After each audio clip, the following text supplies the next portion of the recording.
To be present, we must be intentional, and to bear fruit, we must feed the soul. You're listening to Positive and Ponder.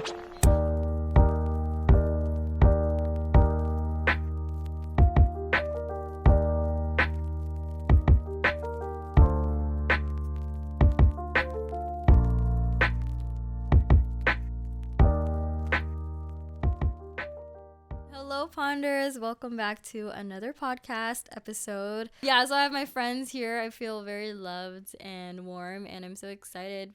Kelsey actually made us dinner tonight, so the whole thing, the whole vibe, it's amazing, and I am really excited because I know this episode is going to be a really, really good one, especially because I have a special guest here, my friend Matt. An audience, let's cheer for Matt. Hello. I'm so honored to have you, Matt, and I'll just give a brief intro to who Matt is in my life and give some flowers because I tend to do that with my audience, not with my audience, but with my guests. And when I think of Matt, I think of a very tall, lanky teddy bear. I feel like we get each other on a certain level that we will also discuss in today's episode of why that may be. He's so selfless and so talented. He's a photographer, and I don't know, I feel like you do almost everything. Little hobbies here and there. But I've been knowing Matt, and I've been knowing him through Gil. I feel like I should give him that credit. Gil definitely brought so many people together. Hey, why I give you credit now? Just take it. And he's one of the most inspiring people that I know personally, and a clown. And I'm super excited to have you. Matt, welcome to Positive and Ponder. Thank you for being here. Thanks for having me. This is awesome. Yeah, so for those who don't know you personally, can you just share a little bit about you? Doesn't have to be super formal here on my podcast. I think we're just all growing people, imperfect, but anything you'd like to share with anybody. All right. As you guys know, my name's Matt. I am a photographer, creative. I went to business school and then realized I didn't want to do that. It just wasn't my cup of tea. I didn't like the personalities and stuff there. Decided to move across the country, 52-hour car ride to Seattle. Lived in Japan and did some volunteer work there. Pursued photography there. Started a wedding photography business. Fell in love with making music and writing music. That was a good way to feel things, express. Mm-hmm. And then I've been pursuing the arts and creative fields ever since. Yeah, I'm really honored to have you and have so many creative people on my podcast. I think everyone that I bring on here intentionally, I'm inspired by their story, not so much about talent, but knowing, and I mean, Matt and I have had, I feel like this podcast has been long overdue because we've had mini podcasts for ourselves in the car, at coffee shops, and I think that's, a good thing too. You should always be able to, have those conversations off camera and off social media. And I'm excited to hear, and I'm excited to share and use my platform for other people to hear your journey. I think here on my podcast, I try to be intentional with not just displaying as if we have everything figured out, but that we're all imperfect people, and here we learn from each other. And so, yeah, I'm super excited today. The theme of today's podcast is talking about conflict and how we personally react to conflict and how specifically that affects our creativity. So we're both artists here, and we've had conversations before of how, well, basically I believe everything's intertwined. You know what I mean? Anything that you go through artistically, spiritually, emotionally, mentally, it's all one thing and all relates and affects one another. And one of the things that we bond over is how similar our traumas and personality types are. Yeah. Yep. Actually, one thing that has stuck with me was on the day of my birthday, of course, a day of hosting, that is a lot, but something that I do enjoy. But one thing that stood out to me was when you said, let me take off the weight. Oh, what did you say? Like, I was holding a bunch of things, and you're like, let me help you. Yeah. And I don't know why you specifically, like, made me think, like, you're so right. And, you know, I gave that stuff to Matt because I knew, like, psychologically what he meant rather than just physically helping me. But, yeah, so let's go back and talk about why do you think it's important to know not just like personality types through tests, but just knowing and exploring and discovering who you are, taking time to figure out who you are. How has that been very important to you in your journey? Yeah, I think that's like the only way to grow is if you can like evaluate yourself, like objectively. Because if you're just like living life more robotically, you're just gonna be like, okay, what do I want to eat? You know, what am I? It's very like basic needs, and so I mean, I think for context, I think it is like a privilege to be able to evaluate where you're at, because like if you're in a like fight or flight situation, that is literally all that you can think about. Like that shuts off, and so not that you like go to a lower level of consciousness or something, but there are like those needs are at the forefront of your mind. So I think if you're trying to grow with like your convictions and the agreements you have with yourself that allow you to like live day to day, you have to be able to prune and like look. That's a good word. Yeah, look objectively. I don't know. That's a good word. Yeah, and of course we don't go through those times of evaluation unless something really bad happens or where you find yourself just floating and just existing or not having really a sense of purpose. And so one thing that we talked about in the car was how I had no idea that Enneagram was about things that we've experienced in the past. And I'm not here to ask you specifically what were those things, but to speed it up, to let you guys know on Enneagram, actually, can you give them a debrief of what it is for those who don't know what that is? Enneagram, it's a personality type test with you being numbered as 1 through 9. And then you can like wing certain directions and have other numbers depending on if you're acting healthily in a given situation or unhealthily. You can kind of wing different directions. And so it's kind of like a Myers-Briggs or, you know, the other types of tests, but it's more about lifestyle and the choices, the reasons why you make certain choices, and that those can be affected by the different trauma, I guess, big life events, not necessarily just trauma, but you know, categorically things that really were pinpoints in your life. Yeah, for sure. And again, like we don't like solely just depend on these tests. Of course, they're fun. It's nice to be able to discover and like affirm these things of to like, why do I feel this way? Oh, well, this explains a lot. Like a big percentage of people who have just the same personality type go through the same things and have similar situations. And you know, we obviously aren't the way we are just because, like, we are the way we are because of environment, because of family upbringing, because of all of our experiences. And it's good to unpack that sometimes to be able to move forward, right? And so yeah, so we are too, but you said you're like a mix of things. Yeah. But what would you say you are? I don't know. It depends on the day. Yeah, like when I took it in college when I was in business school, and it was like a very achievement based. So I was the 3, which is the achiever, and it was like you'll often sacrifice actual success for the appearance of success, which was like such a call out for me. And I was like, oh my gosh, I gotta stop. Like yeah, I feel like I'm a 2 or 3 now that you say that. I have to look more into that. But yeah, so today we're going to talk about specifically how that has affected and may have helped us in our creative growth, right? So I'm just going to do a brief description of a 2. We'll just do it at 2 because that's what we've talked about previously. Totally. So personality traits of a 2: warm smile and eyes. Wow. Approachable, kindness, radiates kindness, vocal volunteer activist, excellent team leader, caring and gentle, nurturing and patient, smooth flowing movements. And our deepest fears: You can tell me after I read this if you like resonate or like agree.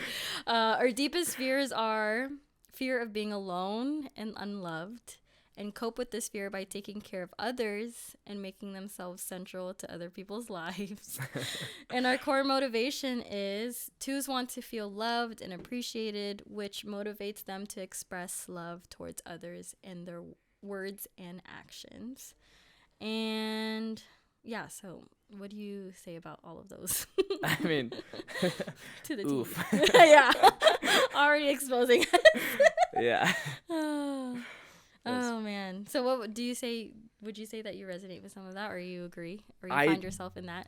Yeah, I would say that's like yes. The two biggest things, like the fears of that totally make sense. Like I want to feel love and I want to not be alone. I think that's a pretty common thread across all of humanity. I think one of the other biggest things for me personally would be the fear of not being ever understood. You know, because I feel like I think a certain way and like act a certain way because of the trauma and because like, you know, of the empathy and understanding how other people need to feel love or whatever. And so it's that like marriage of like wanting to feel love and give love, but then also wanting to feel understood for the intention why I'm doing that. And I think that comes with, that's either a 4 or 5. I'm not so well read on Enneagram, but Yeah. the fear of not being understood is one of those. But yeah, that is so accurate too. Yeah. Maybe we're all of them. A mix of things because we're so empathetic. Yeah. Okay, so how has that in a way taken a toll or has affected you? Because of course, like art is life. That's like ugly to say, but like honestly, a lot of what we do is artistically motivated. And so, how has that, with the things that I just explained, how has that affected you creatively? Meaning like,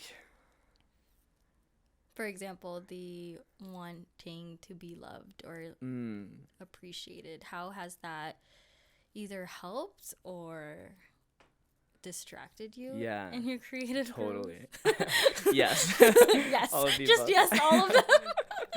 No, but Sorry, actually, I'm starting a lot deeper than I thought. Diving You're more right than into welcome it. to ask me questions. No, this is great. It's like getting right to the core. Yeah. Just laying it all out there. Yeah, I think if you know like your love languages, one of my biggest ones is words of affirmation, because I know how much words mean to other people, and it means tons to me. And so when I'm creating and expressing, you know, my heart or my creative overflow, when I share that with people, it's like a way of sharing love and trying to connect. But also I feel that I have like this deep desire or need to hear that they appreciate it. And that totally is distracting. Like if I can't, or if someone doesn't give me that, obviously that's not their obligation. If they don't like it, they don't like it too. For sure. Like I wouldn't want people to like lie, but trying to come over that hurdle of the need for affirmation to continue pursuing art, I think that was like a really big hurdle for me to get over. And I think the way to get over that, at least for me, was like still do things and share it, because I love sharing and like being part of community and creating, but also keep some things for myself, like just for me, and like write a poem or something and then like rip it up and then throw it in the trash. Like no one needs to read it or hear it or whatever. And that's like, I get to keep some, but also live out how I'm wired, which is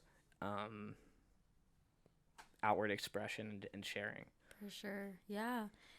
And to turn the camera on me now because I feel like I've asked you so many questions. But yeah, I feel the same way. And I think social media makes it so much harder. And we really do. I feel like we do generally try to be as intentional and as authentic as we can. But because of the things that we have to keep up with social media, I say we have to. I don't think we need to necessarily. But I feel like the people like us, like, we feel like we need to be there for people all the time. And as much as that is a good thing, like, it definitely affects us behind the camera of like, and then you end up putting out things that may not be as good because you had that as your priority of like just having to put things out. Like, for a long time, I felt like, oh, these people are depending on me. Like, I already put out this platform. Right. Like, I need to keep up with the schedule. And I thank God for you guys, like, reminding me, like, no, like, we're always going to be here. But we always have that sense of being overachievers. And there was a podcast I was listening that it said that we always feel like life is constant hills, right? But there always has to be a drop for every hill. But we always feel like we need to keep going higher and higher. But sometimes you can have a launching pad and just land and go back down to zero. And we need also time to like just be in the moment at the top. Yeah. But we always feel like we need to be like elevating and getting better and better, which is not always a bad thing. But there's also a lot of cons to that. Totally. Yeah, like burnout and, losing ourselves. And then, like you said, like getting out of rhythm and not even like taking time to do it for ourselves. Like you said, like rip up a poem. Yeah, I think that's the moments. Yes, audience member in the back. Do you feel like, because number two is like the giver, like the helper. Do you feel like you guys ever get walked on as creatives? Are you kidding me? So what do you do about it? How do you overcome that? So I don't know if the mic picked that up, but basically our audience member over there, Alicia, had asked us, since we're twos and we're givers, do we ever feel like we get stepped on in the process? And how do we deal with that? Do you want to start with me? Do you have a response? I do. Walked on. Okay. Actually, no, I don't. You can go. Okay, cool. I definitely, yeah. Yes, totally. And it hurts like a bitch. It sucks because trusting people is, someone said it really good once, and essentially, like, as you come into the world, you're naive. And so, like, of course you trust people. Why wouldn't you? Like, you have your parents or your caretakers or someone who's imparting to you, and you're absorbing everything, and you have, like, no reason not to trust. And so trusting is, like, the initial state. And then often you will get walked on or betrayed or whatever. And whether it's in creative fields or life in general, oftentimes both. That hurts and takes you to this place of fear and walled up. And that is like also the next necessary state of being, because there's evil people. There's also just people who are still naive or wasn't understanding how they affected you. But then being able to put those walls down and trust after being hurt is strength. And so for someone who feels very deeply, being able to like take pain and turn it into strength or courage, I think is kind of the close of that arc to back to like the normal frequency. It sucks though, and it's super hard. It's horrible sometimes. Like, I always feel like being empathetic is a blessing and a curse. Yeah. Because it's literally something that you have to learn how to navigate, because it's a lot. And I think for me personally, I feel like I give a lot, and I think my fault of that, and it's hard because it's like, is it your fault really, or is it their fault, or whatever, is that I set the expectation that, oh, then they're gonna, like, they said all these things, they did all these things for me, then that means I have to give myself even more to give back to them. You know what I mean? And that can, like, not be reciprocated sometimes. And then you're like, well, then what did I do wrong? You know what I mean? And it sucks. It sucks. Yeah. But you meant well, but we also have to accept that, like, not everyone is for your best, like, in the best interest. You know what I mean? And it's really about setting boundaries when you're a giver, for sure. But yeah, thank you, Alicia, for that question. I like that. All right, so moving to the next question. How do you connect your childhood to your art? You can go deep however you want. You don't have to go super deep. How do I connect my childhood to my art? Too deep? Like that. Damn. Too deep? Too much? We end here? Okay. That's a Or have you ever thought about that? I have. Yeah. I definitely have. I think it kind of falls into two categories, I think, which is like my family life and how that affected my art, and then my like church life and how that affected my art, because church was like a big part of my growing up. And I went to a huge church. It was like 4,000 people, mega church, and everyone there, it had a cult. Not everyone, maybe. It had a culture of like presenting, and it felt very two-faced. And I think as a kid, you pick up on a lot of things, and adults don't realize that kids pick up on a lot of things. And so it was like very easy to see the nuances of people's lives, even if they were like presenting something or being fake. And so I felt like I had to present and be fake.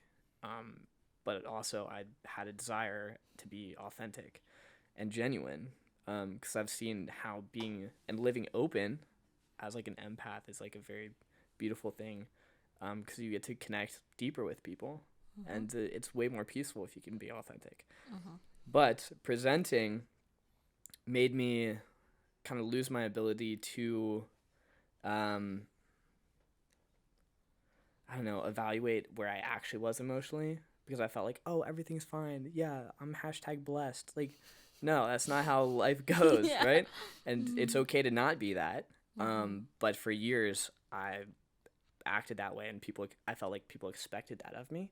And so if I ever had any emotion that didn't resonate with that happy-go-lucky, I honestly would freak out. Like, I would be very anxious because I didn't know how to sit with those emotions.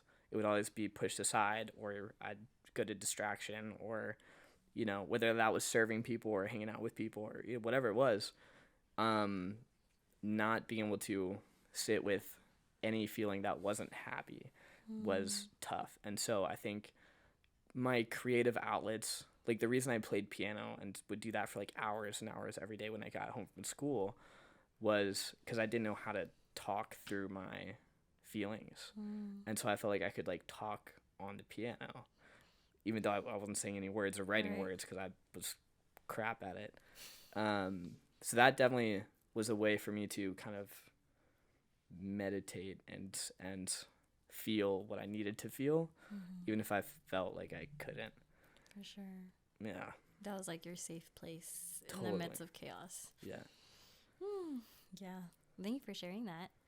I think for me personally, I feel like my art has shifted in different ways, but for the most part, the common theme is community and service, and also voice. That's always been like a main theme of mine ever since I was like trying to get into art school in high school. Like most of my theme, thesis was like voice, and I never knew how that would change and like grow in the future. But yeah, I feel like for me personally, I feel a sense of like urgency when it comes to sharing other people's voices, because I personally know how it feels not to be heard and not to be listened to and not to be empathized with or taken seriously, right? And so to be able to do that through this podcast and through just conversation, you know, I don't know, I feel like in a way that's also healing me, because it's one, like having people on my podcast gives me healing because I gain perspective and they open up a whole new idea in my head, while at the same time I'm kind of giving that to them because I highly empathize with people, knowing that like, oh, maybe, well, you know, I'm not here to unpack just to have you on my podcast. Like I'm here to help you unpack for yourself, right? Just like with Mary now here with me alongside me, I texted her yesterday, like, hey, I highly suggest that I encourage you to, not just for this podcast, but for yourself to figure out what your personality type or read more about who you are and journal more about who you are, because that's not for me, that's for you. And it helps you generate more ideas to connect with people, right? Like, we don't empathize just for our own being. Like, we truly feel like there's unsaid things that I feel like art can kind of help. Yeah. I was reading a book, mostly talking about how us creators, us artists, we are collaborators with God. Yeah. And when I saw it that way, I was like, because I mean, we always throw that word around in the creative field, like, oh, you want to collab, you want to collab, you want to collab. But to think that we are alongside God too, that basically it said that artists are beings that make what's invisible visible, and that's through music, that's through art, that's through podcasts. You know what I mean? Yeah. And to have that, to know that, that's like helps us continue. So that segues to my next question. Why do you still create? Even in the midst of these trials, because, trials, tribulations, we're not exempted from them, and it happens consistently. History repeats itself in different ways. So what keeps you going personally? Honestly, like, I've thought about that a lot, and I can, like, try to put words to it, but I don't think that there is, like, a reason other than I feel like I have to. Like, it just is part of being who I am, to, like, want to express and feel. And when I am not expressing or feeling, then I don't feel Good. Yeah, I don't feel like I'm a person. Sick. You actually feel sick. Life feels black and white. Yeah. And so, like, the only way for me to kind of anchor myself in, like, being able to be present, is to, like, I don't know, feel what you feel, think about it, talk about it, whatever you have to do, write about it, play about it, express it, and then, like, let it go, or else you can't move forward, or you're going to be sitting in the past, or, you're going to be stuck thinking too much about the future. Like, I'm also a notorious overthinker, and so, like, the way for me to get out of my head is, like, tackling something artistic, because, like, at work, I'm not artistic.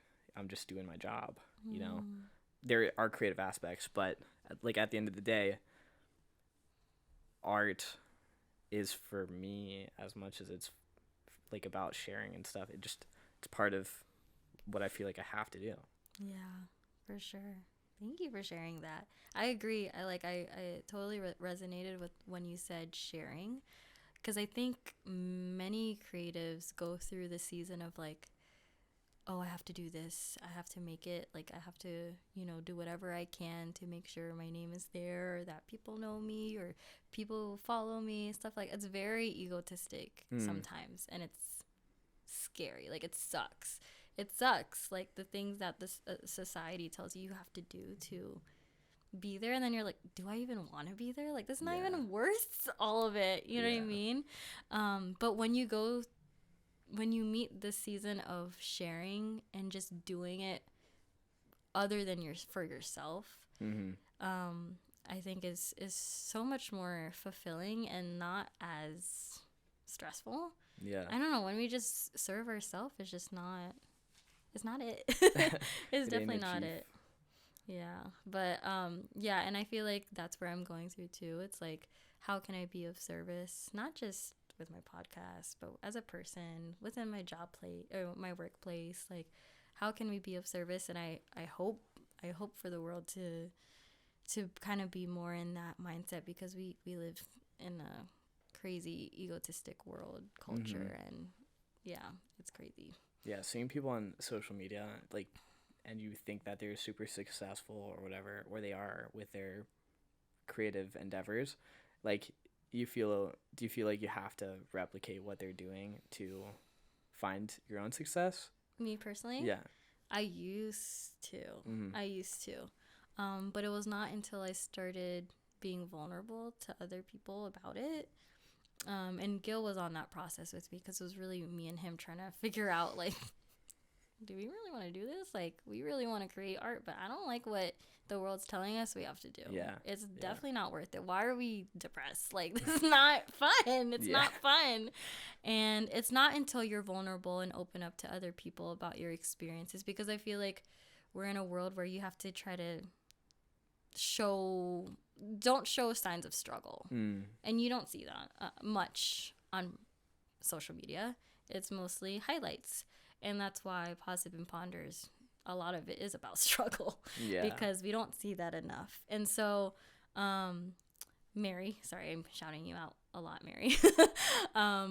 She told me, like, one of the things that was so relieving was like, well, you don't have to post this week. Or she said, like, it's okay. You don't have to do that. I'm like, I don't have to do that. Because I'm the one controlling this thing. You know what I mean? But sometimes, as overachievers, as givers, we tend to give what the people want to see first before we even ask ourselves if we want to do it. So that's why I like taking this steady and slow and not keeping up with the other things that come with being an influencer or creative, because you have to figure out what's most realistic to you. Otherwise, you're just going to resent and hate what you're going to do. Like like college football players, you know, they're on scholarship, you know, but they end up not even playing the sport when they're in the future because they felt too controlled and didn't have freedom. And like, what's the joy of doing your craft if you don't have freedom? You know what I mean? So Totally. Yeah, I'd rather have freedom and not have a lot of followers than be confined and enslaved to society. 100%.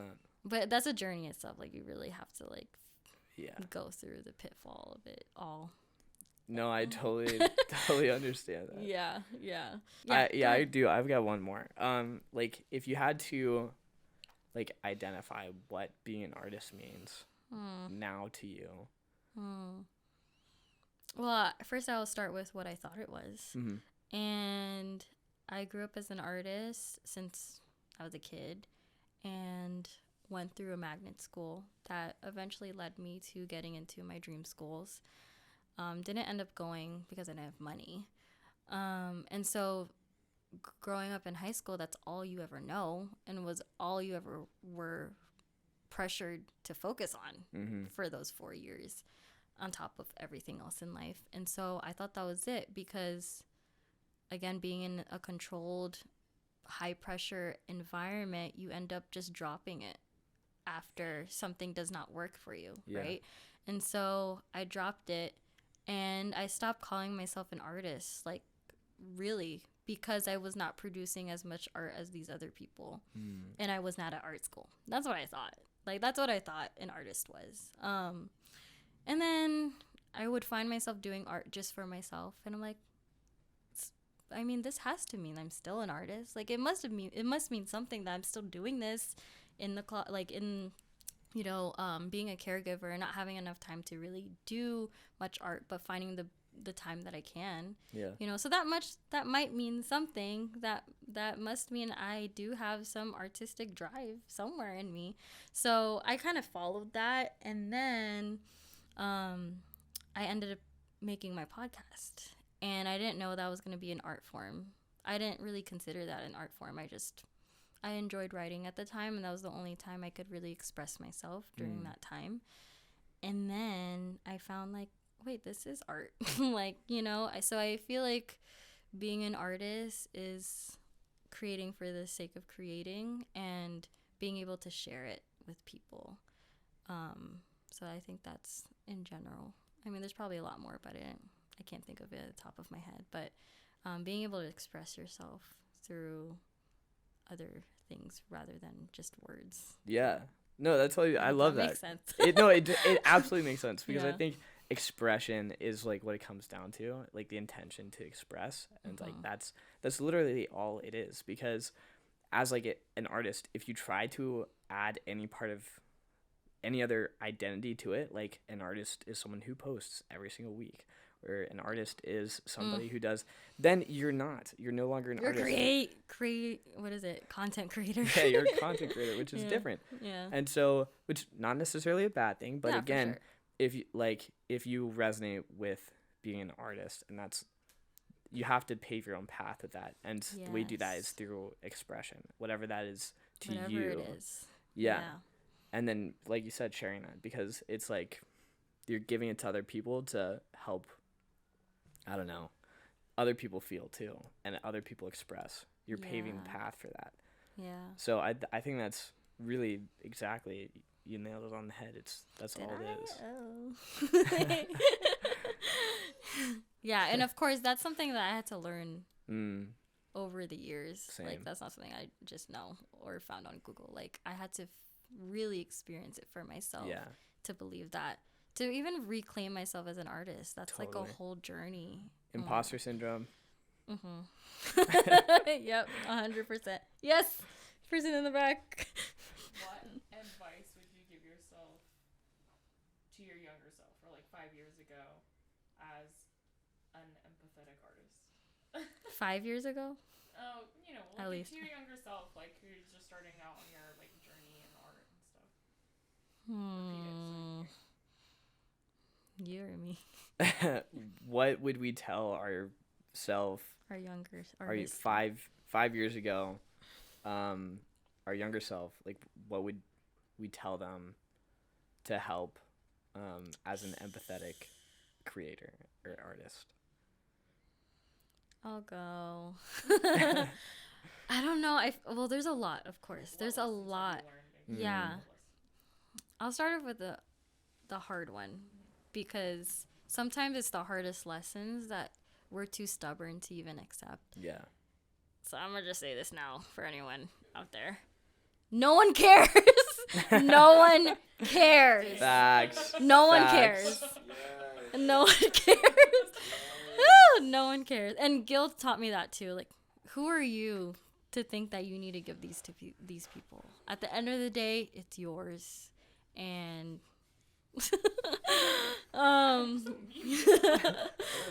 yeah, but like in the most like honest, genuine way, no one cares. Meaning that if we always continue to care what people think about our art, then is it really yours? Right. You know, like, is Right. it really yours that you're cultivating, or are you cultivating this for other people's satisfaction, to fulfill their expectations of you, to fulfill their narrative of you by Yeah. them? Or are you here on this earth to create your own narrative? Mhm. And for so long, I allowed other people to create my narrative. And Yeah. no. Yeah. Yeah. I mean, that's so good. Thanks. Because it's true. I think, like, I would attach my ego to my art and, like, Ego, yeah. okay, how many likes did I get? Okay, that one did really good, so I want to keep pursuing that. But then again, at that point, I'm a slave to, like, my community and the people who are looking at my work, or my perception of what I think they like. Like, it could have just been the algorithm doing something dumb, Sure. or whatever it is. But regardless, like, if I'm focused on the likes or focused on the, like, posting or whatever it is, or the marketing of it, that's not what I'm a marketer. Then I'm not a artist. And so, like, separating the two, I think, was really important, of, like, creating for myself and then wanting to share what I create regardless of expectations. Yeah, letting go of expectations for anything. I think that's really important. I think we tend to carry unnecessary baggage, and it's not even ours. Like, we talked about this. Yeah. We try to solve other people's problems, but that's like our, what is it? Our protection. Yeah. Projection. And also our way of protecting ourselves Yeah. from uncomfortable situations. Yeah. Yeah. Yeah. Yep. We're exposing ourselves now. Now you know us. Yeah, but would you say that that's it for you? That's your advice to your younger self? Yeah, let go of expectations. I don't know. It's so tough because I learned so much over the past 5 years. Mm-hmm. And it was like, So much. yeah, I at one point I was running like 3 or 4 Instagrams. Like I was running like like a a page with all these like destinations. It was a feature page, and then I was like trying to grow that, and then I was running like a photography page, and then I was running a music page, and then I was running a personal page, and I was like, okay, well, I have to keep all of these identities separate, and Wow. like I have to market this one. I've got to spend like 30 minutes every day liking, commenting, like doing all the work for that, and it got exhausting. And then even when I was shooting clients for photographing clients, Mm. then Hey. woo, Yeah. then it felt like a job instead of like a creative outlet. And so it was like the one solace I have in life is expression and like the artistic expression. And if that becomes a job, then the whole reason it resonates with me is gone. And so like when I was doing what I wanted to do, I no longer loved it and wanted to do it. And so I was like, okay, I have to delete all of this and just move to like one page and kind of restart. Yeah. But yeah, I think every time you learn something new and like have to go back, it's like you're not starting from zero. Yeah. You're starting from experience. Exactly. You're and- adding things to the toolkit. Yeah. Yeah, Yeah. for sure. Yeah, I totally agree. And one thing to add is that don't feel confined to one place. I think that frustrates us having to change and having to start over. Yeah. That's scary. But I found so much growth through restarting. Well, not restarting, but like pivoting and trying out new mediums that Yeah. I was hesitant about before or were scared to do. But even if it doesn't work out, just the idea and just the action of trying is really important. And I think a lot of people aren't able to grow as artists because they're not willing to change. Yeah. We had one more question for the person back there. Yeah. For the gents right now. Yes. What would your guys' advice be for someone that's struggling with people pleasing? Or rather, like it's like it's so empathetic and knows what the other person is most likely thinking. You know, like you anticipate their judgment, and so you're kind of like you shy away from like being authentic. So, what would your advice be, just to overcome that hurdle? I feel like I'm still struggling with that, but I feel like I found a solid group where I don't have to be that way. Of course, we have to put on different masks sometimes to protect ourselves, to be cautious, to prevent ourselves from oversharing or not doing enough, you know what I mean? But I feel like that's just the world, and I feel like having that core group or those core friends or supporters or people that you can keep accountability with is really important within that. And so when you find yourself a new mindset that I've been approaching this podcast is I'm not creating for like strangers. I'm creating for my community and my friends. Not like literally like just for you, Alicia, just for you, Nico. It's like, who would I want to serve and that I enjoy serving and being around, you know? And then I find that's not really people pleasing. I feel like we're giving each other something that's mutual. Yeah. You know what I mean? But you had to set that boundary. Like your Oh, for boundary sure. was like you aren't creating for just anybody. Like Yeah. it was an active decision. And I think Yeah. that's hard for people who are like people pleasing or maybe in that state of It's like hard to anticipating. decipher. I don't know. I don't know if I'm people pleasing sometimes because but I enjoy like giving content or whatever. But I don't know. What would you say? I mean, I think that's really good. I think you have to become strong enough to set boundaries Yeah. because like you cannot give from an empty cup no matter what anyone says. That cup refills. You wake up every day as a new day, and that's an amazing thing to be thankful for. But at the same time, you cannot give from an empty cup. And so you have to, like, as wholeheartedly and from the place of like love that you are wanting to serve others, love yourself that much. Like you have to put that amount of effort into like taking care of yourself, whether that's like taking a nap or reading a book or creating for yourself or just serving your friends and hanging out with your friends. Like those are important things to do. And like being able to know that, I think that's the whole like finding yourself, is like finding that rhythm of and patterns of behavior that is like, these are life-giving. And then slowly building more and more habits and rhythms that give you and your community life. Yeah, for sure. I feel like the fine line where you can decipher people pleasing and service, like genuine service, is like, do you even find yourself fulfilled or happy in general? Like sometimes do we even ask ourselves, like, are you even happy doing what you wanted, like what you're doing right now? Like, are you happy giving this type of content to people, or are you dreading and going to like sleep at 4 a.m. just for people to see that you're still relevant? Right. You know what I mean? Right. That is people pleasing. Yeah. Right. So I think that's like always questioning, having to question your motives and your intentions is very important.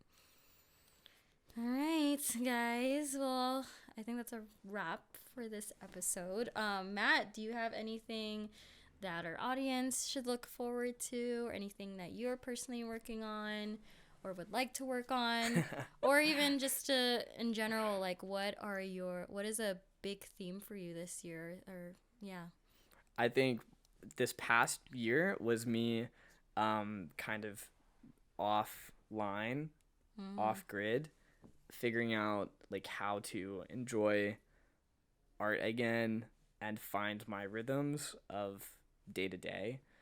And this year, I think like what I said for my New Year's resolution was like export, which is just share, because I have hundreds and hundreds of projects that I wrote this year that I haven't shared with anyone. And so I started a new music project, just released my first song. I'm trying to release a song every month. Yeah. Yay. So yeah, that's about it. I'm just trying to do small things consistently this year to express and share. Yay. Thank you, Matt.